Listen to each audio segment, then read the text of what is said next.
새로운 아침, 토요일 아침입니다. 오늘 우리에게 주신 하나님 말씀, 나훔 2장 1절 7절 말씀으로 교훈을 받겠습니다.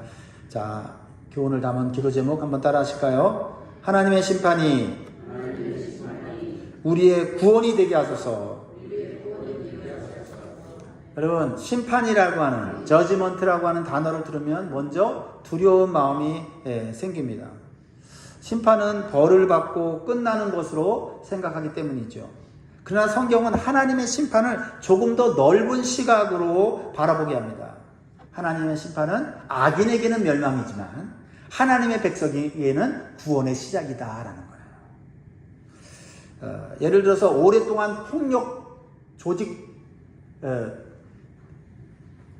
머물러서 고통당하던 사람들이 범죄 조직이 무너지게 되면은 범죄 조직은 심판을 받는 것이지만 그 범죄 조직 밑에서 고통받던 사람들은 뭐예요? 해방이 되는 거예요. 또 예를 들어서 의사가 암세포를 제거하는 수술도 마찬가지죠. 수술을 함으로써 암은 죽이는 거예요. 암한테는 안 좋아요. 그런데 환자에게는 생명을 살리는 일이 된다라는 것입니다. 여러분, 하나님의 심판이 그러한 거예요. 오늘 우리가 읽은 성경도 하나님의 심판이 나와요. 나홈서는요, 니느웨의 심판과 멸망을 기록한 책인데, 그러나 중심 내용은 뭐냐면 하나님께서 하나님의 백성을 다시 구원하신다, 회복하신다라는 메시지를 담고 있는 것입니다. 여러분, 이 세상은 언젠가 심판당하게 됩니다. 죄악이 가득하기 때문이죠. 하나님 오래 참기 때문에 아직 죄악이 살아있지만 하나님이 언젠가는 공의로우신 분이기 때문에 죄악을 심판하십니다. 죄악이 심판당할 때 우리 하나님을 믿는 성도, 예수 믿는 성도는 구원받는 줄 믿습니다. 그것을 소망으로 삼고 이 세상을 살아가는 거예요. 오늘의 메시지가 우리에게 그것을 가르쳐 줍니다. 첫 번째로 주는 교훈은 무엇이냐? 악이 강해 보여도 하나님보다 강하지 않습니다 라는 메시지를 마음에 새겨야 돼요. 네.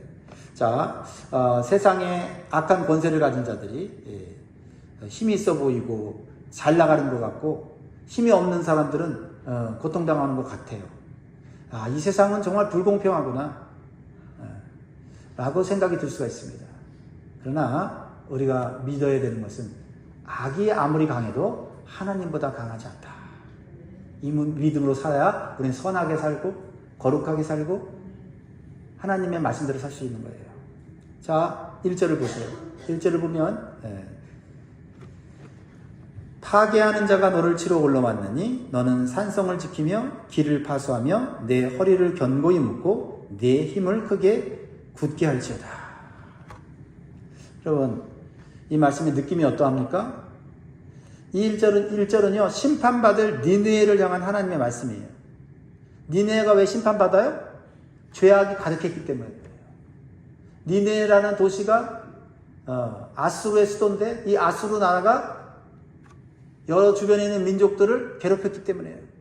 잔인하게 죽이고 포로로 끌고 와서 노예로 삼았기 때문이에요.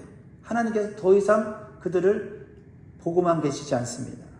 그래서 하나님 말씀하십니다. 파괴하는 자가 올라왔다. 이 파괴하는 자가 올라왔다라는 이 표현은 참으로 아이러니한 표현이에요. 왜냐하면 그동안 다른 나라를 파괴하고 약탈하던 나라가 바로 아수르였습니다. 하나님의 백성인 북이스라엘 나라를 멸망시키고 유다 나라를 끊임없이 위협하며 수많은 민족들을 흩어버렸던 나라가 이제는 자신이 파괴당하는 자리에 서게 된 겁니다. 여러분, 하나님의 영적인 원리예요. 파괴하는 사람은 파괴당하게 되는 것이에요. 칼을 든 자는 칼에 망하게 되어 있어요. 폭력을 행한 자는 폭력에 의해 망하게 되어 있습니다. 그래서 갈라디아서 6장 7절은 말합니다. 사람이 무엇으로 심든지 그대로 거두리라. 하나님은 악을 이 세상에 영원히 방치하지 않으십니다.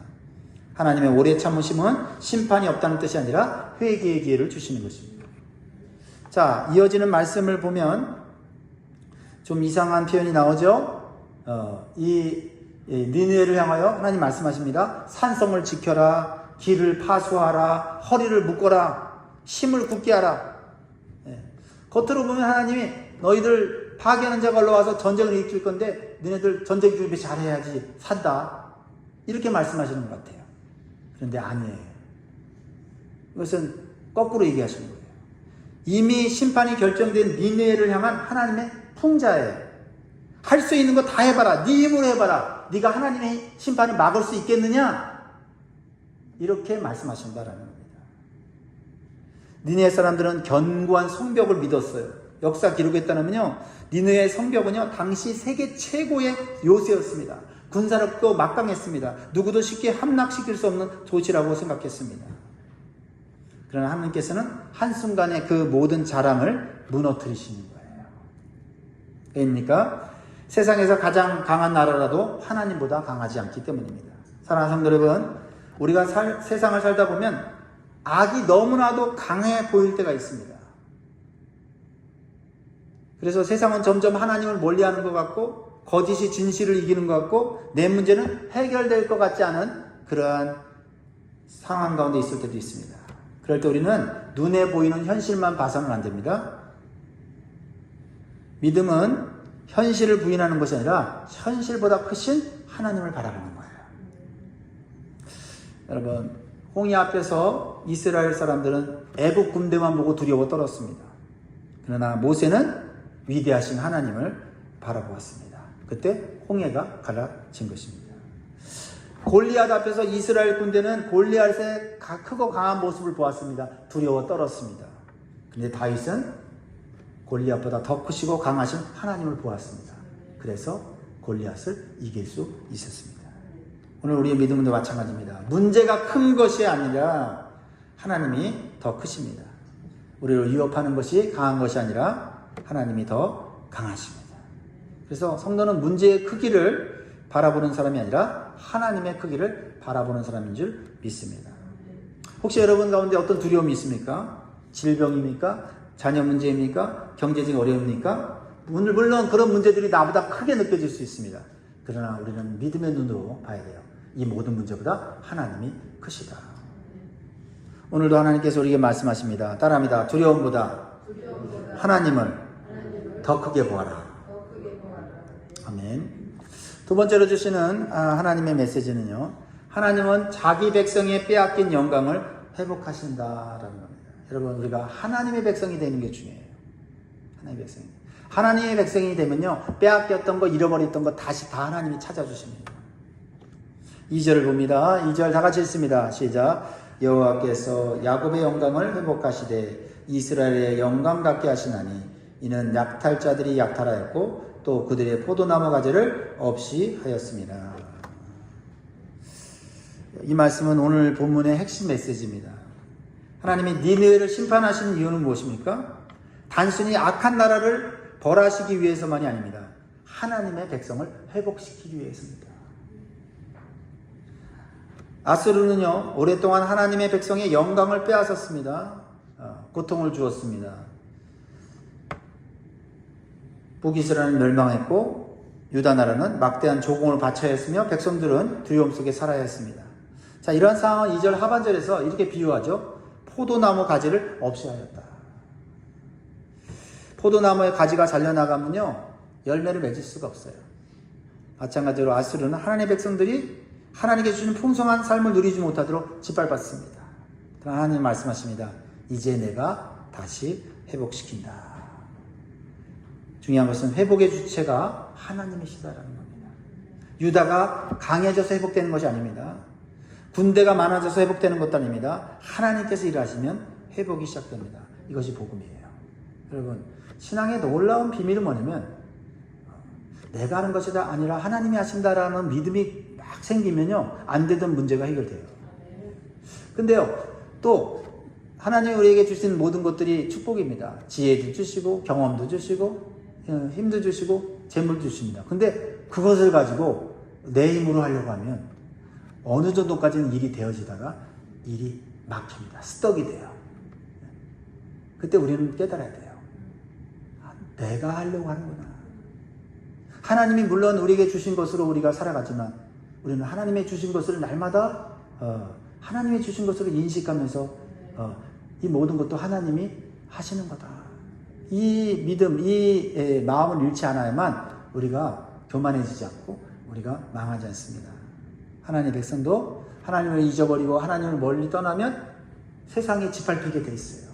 왜 유다 나라가 하나님 백성인데 하나님 믿지 않는 아수르에게 짓밟혔습니까? 아수르 나라가 강하기 때문입니까? 아닙니다. 하나님을 멀리 떠났기 때문이에요. 우리가 비록 세상에 살면서 때때로는 고통당하고 또 어려움에 속해 있을 때 우리는 돌아봐야 됩니다. 내가 죄 때문에 이런 고통을 당하는 것은 아닌가. 그러면서 회개하면 하나님께서 아무리 세상이 강하고 나를 얽매이는 환경이 나를 힘들게 하더라도 내가 하나님 앞에 돌아가야지. 내가 하나님 잊어버리고 살았어. 하나님 뜻대로 살아야지 라고 마음 먹으면 하나님은 회복하시는 하나님. 하나님 회복하시는 하나님입니다. 여러분 먼저 여러분 성도로서 잃어버린 것이 있는가를 한번 생각해 보시는 게 중요합니다. 예전보다 뜨거운 믿음을 잃어버렸습니까? 처음 사랑을 잃어버렸습니까? 하나님 주신 사명을 잃어버렸습니까? 여러분 어쩌면 내가 환경이 어렵고 몸이 아프고 문제가 해결되지 않는 것보다 더 큰 문제는 내 믿음이 약해진 거예요. 내 기도가 약해진 겁니다. 내 삶에 하나님 주신 비전이 없어진 게 더 큰 문제다 이 말이에요. 우리가 처음 사랑을 회복하고 뜨거운 믿음을 회복하고 하나님 주신 사명에 관심을 가지면 하나님이 다른 건 다 회복시켜 주세요. 그것을 깨달을 수 있기를 주의 이름으로 축복합니다. 마지막 세 번째로 하나님 없이 세운 안전은 심판의 날에 무너집니다.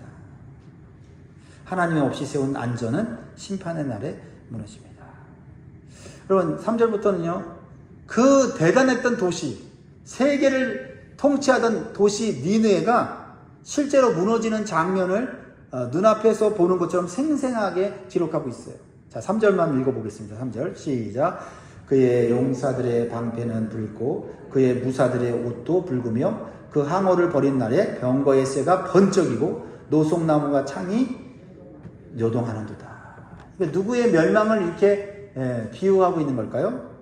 그렇게 자신의 형통함을, 자신의 권세를, 자신의 위대함을 드러냈던 이 아수르 제국이 하루아침에 망하는 거예요.